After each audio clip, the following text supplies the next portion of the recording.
So there has been several people who are displaced by the recent disaster in Maiduguri, Borno State. Okay, and the government of President Tinubu has sent some relief stuffs to them.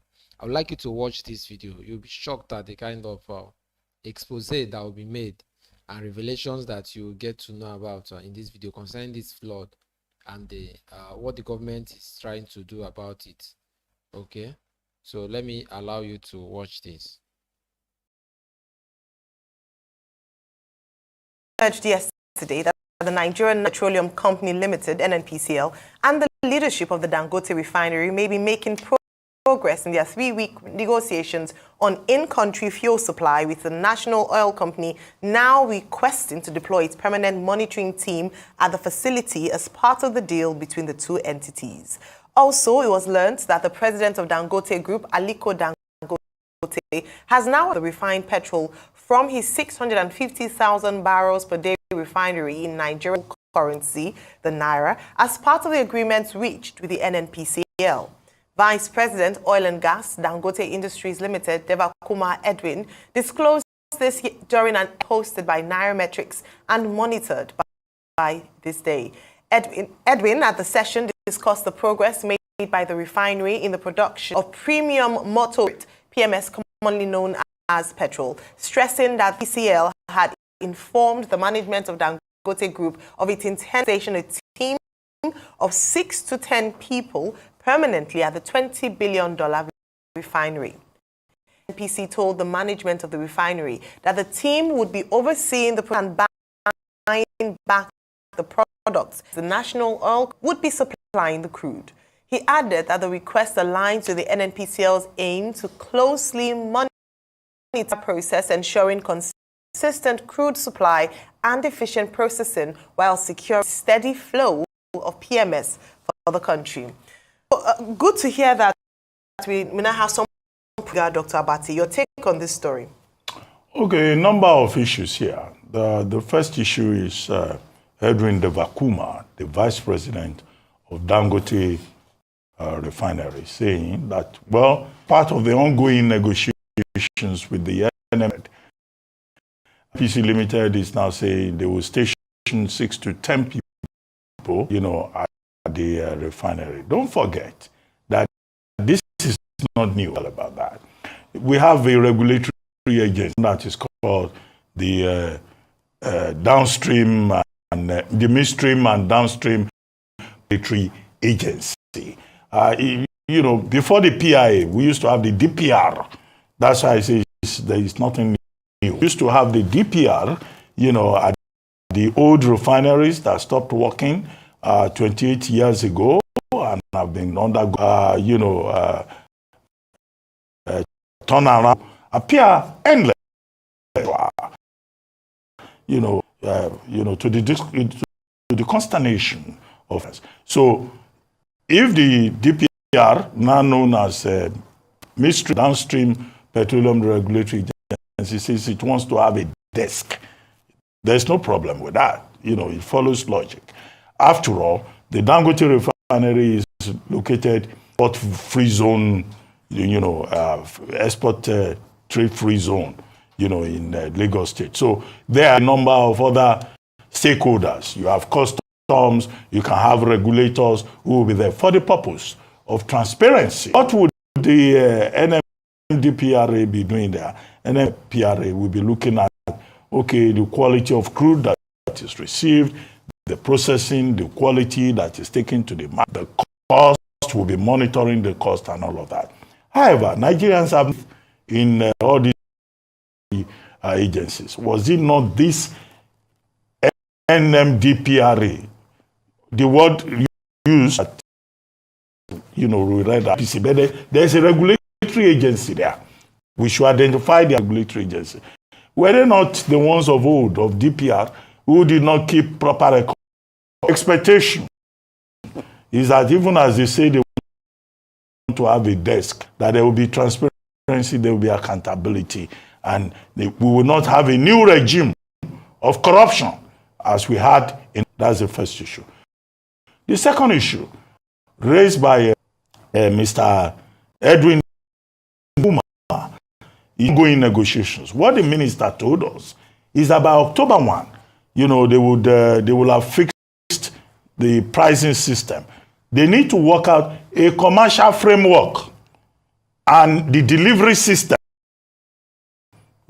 NNPC, in this regard, being monopoly involved in this, but NNPC has issued a statement saying that they are now going to transact business, willing buyer, willing seller, but they have to work out the commercial framework. How much crude will NNPC Limited supply, at what price? All of them. What Minister of State Petroleum had talked about October 1. Is it by October 1 that they will conclude the negotiations, or is it by October 1 that they will start the negotiations? Now, that is important. The commercial in that tech space, marketers, only about 3% of them are patronizing Dangote. In one report that I read, he said, look, this is a clear indication of sabotage, that they don't want this with Dangote refinery. Hence, they are come to export most of what they produce. That they have the capacity to produce up to 50 liters of refined petrol on a daily basis to meet domestic demand. But if you have the traders boycotting the Dangote refinery, the question is why? He says they don't get the supply of crude from NNPC Limited, not yet. So they are forced to buy from abroad. So what it means is that at the end of the day, sell at international commercial rate. Is what NNPC Limited said last Saturday. A statement by Femi Shoneye that it's a willing buyer, willing seller framework. However, the question is, government has a responsibility to resolve all of these issues, and we keep making the point that the Nigerian government has a responsibility in the environment. Dangote refinery says sell at a loss. I don't know about that. If they are loss and not make profit, then of course the traders, why would they have their product? So that's did not explain. All right, so first of October seems like a good day to start that, because that's independent. Might be Nigerians will get independence from the constant fuel and PMS scarcity challenges that we've had so far. Dangote has said, Alhaji Aliko Dangote has said that, well, his company has said that they are willing to even sell in Naira and at the risk of making a loss, because by the time they get crude from NNPCL, purchase from Naira and then sell back in Naira, by that time the FX fluctuations might have affected prices and profits. But let's see how this will work out. We still wait to see those grey areas made clearer. But right now we need to head on to Maiduguri. More than 30 people have died and 148,000 displaced in floods in Maiduguri, Borno State. Thousands of residents are at risk of acute hunger and waterborne diseases as they remain trapped or missing 3 days after the floods. Rescue efforts by the state government and the military have been hampered by lack of equipment and the inaccessibility of some of the areas. Arise correspondent Ferdinand Duroha reports. This is the popular Lagos Bridge in Maiduguri. It links the city center to towns bordering the capital. Half of it has been submerged and commuters are forced to share the remaining lane. There are also visible cracks which raise questions about the integrity of the bridge while still in use. The heavy flow of traffic is caused by residents who are moving to internally displaced camps on the other side. Heavy rains have caused the Alao Dam to overflow and break its banks, leading to flooding as much as the capital has never witnessed in decades. The State Emergency Response Agency has been coordinating the rescue alongside the military deployed to assist in the emergency.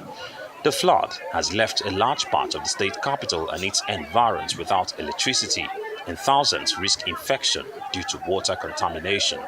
Hospitals were also affected. The University of Maiduguri Teaching Hospital is one of the largest in West Africa, with its capacity of over 1,300 beds. But it also houses one of the most reputable cancer centers in the world. However, like its neighbors in Maiduguri town, it is not spared from the destruction of the flood. The chief medical director tells us of the damage. I think the first concern we had is about the patients. We knew that the patient wards are downstairs. All the laboratories are downstairs. So the first emergency evacuation we did was all patients that can move out, we discharge them. And those that cannot move, we have to all take them upstairs to a higher level so that the water cannot affect them. And also about the patients that are coming in, people that are coming in, it's difficult to stop anybody from coming in because the gates are wide open, water is coming, rushing into the hospital, so we cannot even talk. We have our own internal staff quarters that is housing about 250 families. So all the staff quarters were also taken over by water, so we have to think of, as much as we're planning for the patients, evacuating the patients, we have to be working on how to evacuate the staff also to get a safe place upstairs. So everything that we do is moving patients from ground floor to upstairs to look at emergency things that can come alone, because once there is this type of flooding, electricity is off. Like most parts of the city, the hospital is without power and has operated with alternative energy, particularly solar. It takes us on a brief tour to see things for ourselves. Yeah, this is the postnatal ward at the University of Maiduguri Teaching Hospital. Postnatal means this is where after delivery mothers are kept, and you can see it. Even despite the water level have gone down, the beds are empty. We have to evacuate the patients upstairs, and you can see it's still waterlogged. This is the radiology department, and is primarily for diagnosis of diseases, where we have a CT scan, MRI machine, mammography machine, X-ray machines, fluoroscopy machines. These are all expensive equipments, and you can see it's all flooded. And with thousands devastated due to the flooding and at risk of infection, cleanup exercise has begun so services can resume. Our next point of call was the Bakassi internally displaced camp. Thousands of persons evacuated from flooded areas have besieged the camp. Officials are having a difficult time controlling the people. Yeah, this is the Bakassi camp that houses about 14,472 IDPs that were affected by the flood disaster. We have about a 400 housing unit that was earlier built, but as a result of the earlier insurgency of Boko Haram, the houses were not completed. They were formerly used as IDP camps for Boko Haram victims that have come from faraway local governments that took refuge. If you can recall, the government has closed down all the camps before 2019.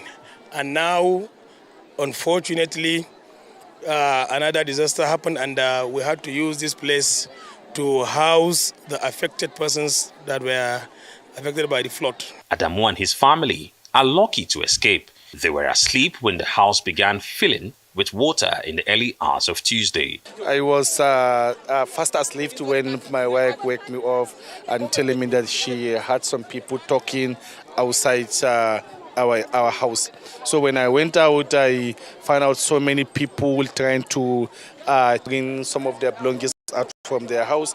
And what I suddenly found out is when I moved a bit further, I find a lot of people rushing out from their houses because of the flood. Meanwhile, governors from neighboring states have been visiting to show their sympathy. At the moment, operations are still ongoing, with many still stranded. Thousands of persons here, many of them women and children. They have lost their homes and livelihoods. But sadly, many of them were victims of the Boko Haram insurgency and were just beginning to get their lives together. Now, they have been thrown back into IDP camps because of the disaster. Ferdinand Duroher, reporting from Maiduguri for Arise News. Thank you very much, Ferdinand, for that report. Ferdinand will be joining us very shortly. He's on ground, and he'll be, one of our correspondents actually will be joining us very shortly. But before then, Dr. Abati, really sad to just see the number of people who are now displaced, internally displaced as a result of the floods, and even the institutions like the hospitals also being overrun by floods and the impact of that? A lot of calls have gone out to, to respond to this emergency and ensure that monies are spent to rehabilitate the people and restore at least communities in Maiduguri as soon as possible. Okay, Kwa State has a responsibility to help these people. Because as we were trying to establish in a conversation yesterday on this same program, this has been caused more, not by natural causes. This is not necessarily an act of God. This is an act of negligence on the part of the Nigerian state and relevant authorities. And that's why we were arguing yesterday that there must be proper investigation. The people who have caused this should be brought to book. We were told that between 2023 and 2024, over 171 million naira was spent, supposedly, for the rehabilitation of the Alau Dam. Nobody did what they should do. And now houses have been submerged, facilities have been disrupted, over 20,000 people have been displaced, lives have been lost, a lot of problems. So the investigation is important. The need to address negligence in this particular case is important. All right, so we have our correspondent now joining us from Maiduguri for updates on the flooding situation in Maiduguri, Borno State.